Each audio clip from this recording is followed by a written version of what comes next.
Okusinziira ku kitongole ki Uganda AIDS Commission, abantu abawangala n'akawuka akaleeta mukenenya abamanyiddwa mu ggwanga baliyo mu kakadde kamu emitwalo 4, wabula mu disitulikiti y'e Luweero bali emitwalo 24,431. Joyce Nnaalinya omutuuze w'ekittanso mu ggombolola y'e Kamira y'omu ku bawangala n'akawuka abateetirira ng'aweza egy'obukulu 27 mu mwaka gwa 2010. Nnaalinya lwe yakitegeera nti akawuka kamusena dda. Nagenda ne nneekebeza nga ndi lubuto ne banzuula nga nnyina akawuka. Bwe yadda awaka yatuuza omwami we n'amubuulira, eyakkiriza naye ne bamukebera ne bamuzuula nti akalina, ne batandika bombi okumira eddagala.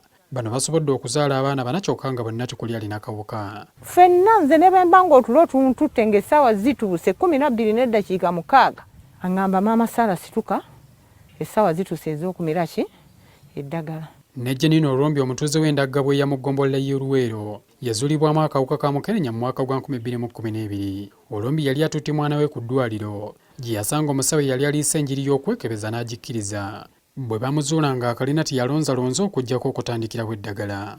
Era mmira mukenenya mu budde bwange bwe nafuna kigo buno bwe nsobola ssaawa 2 ez'ekiro.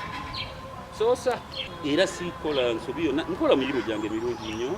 Olombi ne mukyala we nabo basobodde okuzaala abaana abalamu wadde nga bombi bawangaala nako. Twali tulina omwana omu naye kati tulina abaana 4 naye abaana abo 4 bonna balamu. Ku myaka 18 gy'alina kati Dewini Nakayiza yazaalibwa n'akawuka kyokka tebamubuulira okutuusa nga awezezza emyaka 9. Ne baŋŋamba kiki oli mulwadde, ne ntandika okugenda mu maaso nga nkwata ebiseera n'okumira eddagala mu budde. Nakayiza ekirooto kye kyakufuuka musawo era mu kiseera kino ayambako bavubuka banne abawangala n'akawuka okubabudaabuda n'okubazzaamu amaanyi ku ddwaliro lya Kalagala Youth Center 4. Abamira obubi tubawa IS counseling oba intensive adherence counseling okumira obulungi eddagala lyabwe. Ate abamira obulungi era oyongera bwongezi bazzaamu maanyi obutalekera omira eddagala lyabwe. Ab'ebyobulamu mu disitulikiti y'e Luweero bagamba nti newankubadde balina we batuuse mu kulwanyisa obulwadde bakyalina okusomooza eri abasajja obutajjumbira. Bw'otunuulira n'abantu be tukeberera ogenda ogeraganyiriza nga abakyala be basingako obungi bw'ogeraganya ku baami, abaami babeera batono abajja okujjumbira okwekebeza. Kati ate era ng'okimanyi nti abaami bano oluusi baba balina akawuka ate nga tebategedde we bayimiridde. Okubasomesa tubasomesa naye bakyalina okwetya okujja okwekebeza.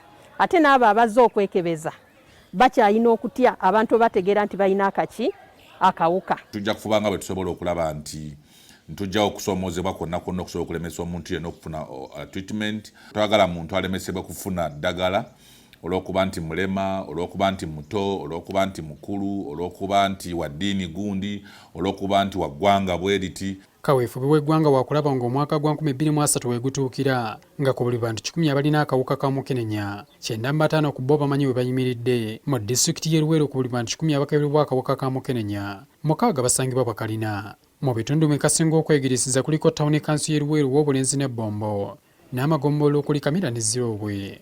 Habert Kamoga, NTV Akawungeezi.